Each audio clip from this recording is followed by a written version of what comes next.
Eh bien, salut à tous, c'est Nico. On se retrouve aujourd'hui pour une toute nouvelle vidéo en programmation COBOL. Dans cette vidéo, on va s'exercer un petit peu sur les notions d'initialisation.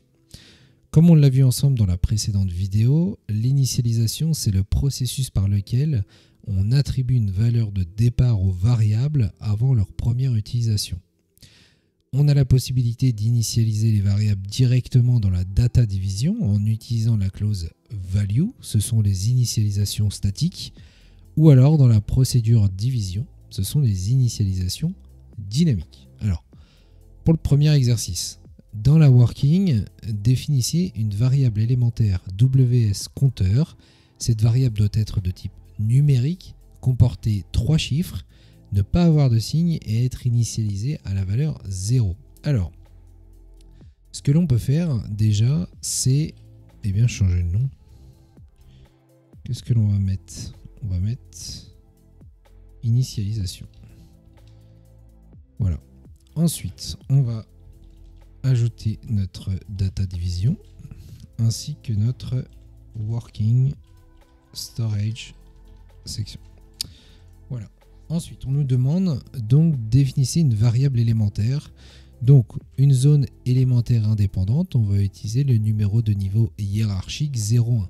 Celui-ci doit être codé en zone A, c'est-à-dire entre les colonnes 8 et 11 inclus. Ensuite, on a un nom de variable que l'on va appeler WS compteur, voilà, qui doit être une variable numérique, donc pic 9, et on a dit 3 chiffres.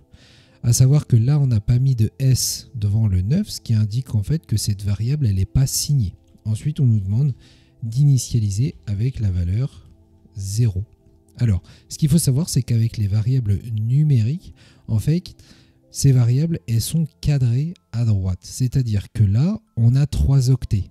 Lorsque l'on va initialiser avec la valeur 0, le 0, il va aller se placer en dernière position. Et il va compléter les autres positions également avec des 0. Alors, on va voir ça ensemble. Donc, display, on peut mettre notre compteur. Ce que je fais, c'est que je vais mettre des slash un peu pour borner les affichages. Donc là, si on exécute, on voit finalement qu'on a 3 zéros. En fait, ce qui s'est passé, c'est qu'on a mis la valeur 0 en dernière position, au niveau du dernier octet, on cadre à droite et ensuite on va aller compléter par des zéros. Ce qu'il faudrait, c'est changer cette valeur-là. Si je mets par exemple la valeur 5 et que j'exécute, vous voyez, il a cadré à droite, il a placé le chiffre 5 en dernière position, il a complété le reste par des zéros, tout simplement. Ensuite, pour le second exercice, je vous propose de créer une variable élémentaire appelée WS exemple dans la working. Cette variable doit être une chaîne de caractères de 10 octets, donc 10 caractères, et être prédéfinie avec la valeur exemple. Alors, on utilise toujours le niveau 0,1, c'est une variable élémentaire indépendante. On va l'appeler WS exemple. Ce coup-ci, on est sur une variable alphanumérique, donc on est en X de 10 octets. Et cette fois-ci, on va la définir avec le littéral exemple. Ce qu'il faut savoir, c'est que le littéral alphanumérique, il doit être codé entre apostrophes ou entre guillemets. Donc, par exemple, exemple. Et aussi, autre particularité par rapport aux variables numériques, pour les variables alphanumériques, on est cadré à gauche. C'est-à-dire que là, exemple, c'est 7 caractères. Mais on est dans une variable qui fait 10 caractères. Donc en fait, on cadre le mot exemple à gauche dans le pic X de 10 et on rajoute des espaces. Donc là, si on fait un display d'exemple, on va avoir exemple et 3 espaces pour représenter la variable sur 10 caractères, tout simplement. Ensuite, l'exercice 3, décrivez en working une zone élémentaire WS note de 5 chiffres, dont 2 après la virgule, non signée et initialisée à 14. Alors, ce coup-ci, on veut une variable WS note qui est une variable numérique de 5 chiffres, donc 2 après la virgule. Donc c'est-à-dire qu'avant la virgule, on en a 3. V pour représenter la virgule, 9 de 2. On veut une valeur de 14. Donc vu qu'on est sur une variable numérique, on enlève les apostrophes. Si on fait un affichage de WSNote, on va voir, comme pour la première variable numérique, qui n'était pas à virgule, eh bien on ajoute des zéros de part et d'autre de la virgule lorsque cela est nécessaire. Ensuite, pour l'exercice 4, définissez en working une zone élémentaire WS symbole de 10 octets entièrement initialisée avec des tirets. Alors, WS symbole, ce coup-ci, ça va être une variable alphanumérique de 10 octets. Donc on enlève tout ça. On va utiliser une petite particularité, c'est la constante figurative all. Alors, j'écris ça et je vous explique. Donc on a dit avec des tirets, voilà. En fait, la constante figurative all que vous voyez ici, elle permet de répéter autant de fois que nécessaire la valeur entre apostrophes pour initialiser complètement la zone ici WS symbole. Ce qu'il faut savoir, c'est que all ne s'applique qu'aux zones alphanumériques. Donc, si je fais un affichage de symboles, et voilà, on a affiché nos 10 tirets, tout simplement.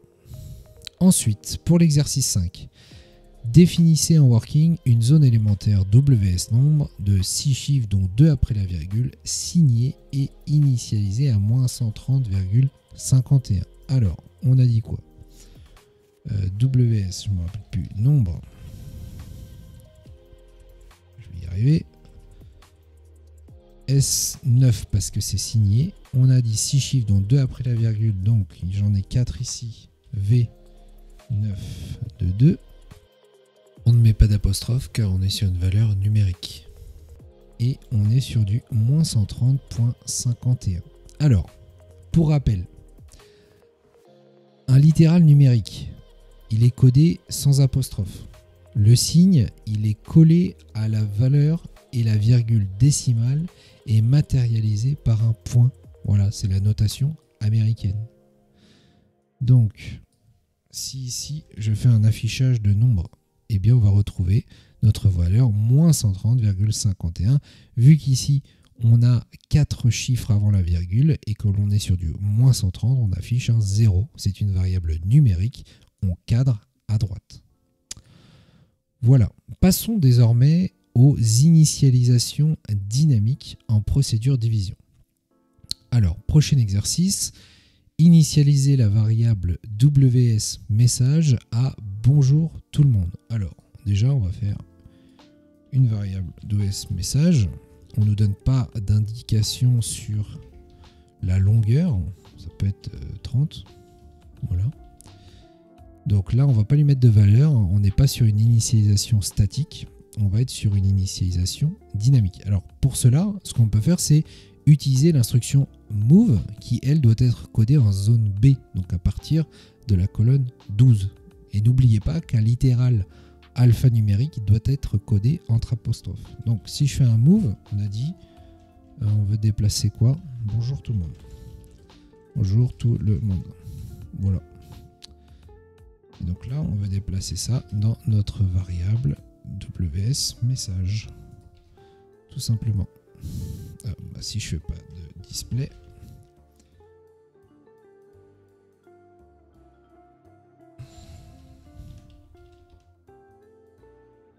Hop. Tac. Et voilà, on retrouve notre message bonjour tout le monde, suivi par des espaces pour compléter la variable jusqu'à 30 caractères. Ensuite, exercice 7. Initialiser une zone de groupe WS employé contenant nom, prénom, âge et adresse avec des espaces et des zéros. Alors, déjà on va se créer une zone de groupe employé. Hop. 0,5. On va mettre, donc on a dit nom, pic, X. On va mettre 10. 0,5 prénom, pareil. PIC-X de 10, 0,5 âge, PIC-9 de 2 et 0,5 adresse, PIC-X de 15. Bon, c'est des valeurs au hasard. Évidemment, on va essayer d'aligner tout ça. Hop, voilà. Donc l'idée, c'est d'initialiser ces variables. Donc, plutôt que de faire eh bien, une succession de moves, par exemple, vous pourrez faire move space to nom, prénom et adresse, par exemple, et un move 0 to âge, tout simplement. Si on fait un display de notre zone de groupe WS employé, qu'est-ce que ça va nous afficher?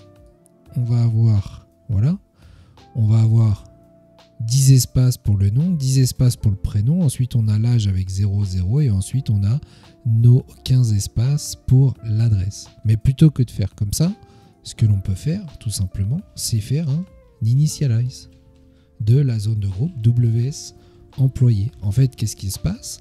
C'est quand on fait un initialize d'une zone de groupe comme ça, on va déplacer des espaces dans les zones alphanumériques et des zéros pour les variables numériques. Et là, si j'exécute, on a exactement le même résultat. Voilà, maintenant passons au dernier exercice, l'exercice 8. Initialiser la variable WS symbole avec des étoiles ou des astérisques. Voilà, le caractère étoile doit être transféré vers la zone réceptrice WS symbole. Alors, là, c'est un peu pareil que ce que l'on a fait avec les initialisations statiques.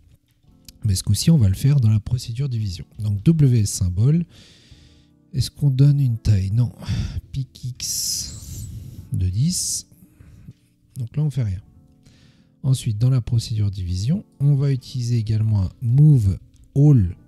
Voilà, on utilise notre constante figurative all avec, on est sur une variable alphanumérique, donc un littéral alphanumérique. Donc l'idée, c'est de mettre entre apostrophes ou entre guillemets ce que l'on veut déplacer. Donc on a dit des étoiles, to WS symbole. Et si on fait un display de cette variable,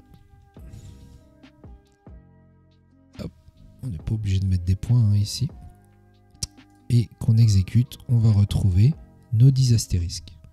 Et bien voilà, on en a terminé pour ces petits exercices qui visaient à mettre en pratique certaines notions que l'on a abordées dans la précédente vidéo sur l'initialisation en COBOL. En attendant la prochaine vidéo, je vous invite à aller consulter notre site From Zero to COBOL si vous souhaitez en savoir plus sur ces notions et bénéficier d'un ensemble de formations complètes en COBOL sur TSO, ISPF et les JCL, tout cela en partant de zéro. Si vous avez apprécié cette vidéo, n'hésitez pas à lâcher les pouces bleus, les abonnements, les commentaires. On se dit à très vite pour une prochaine vidéo. Ciao!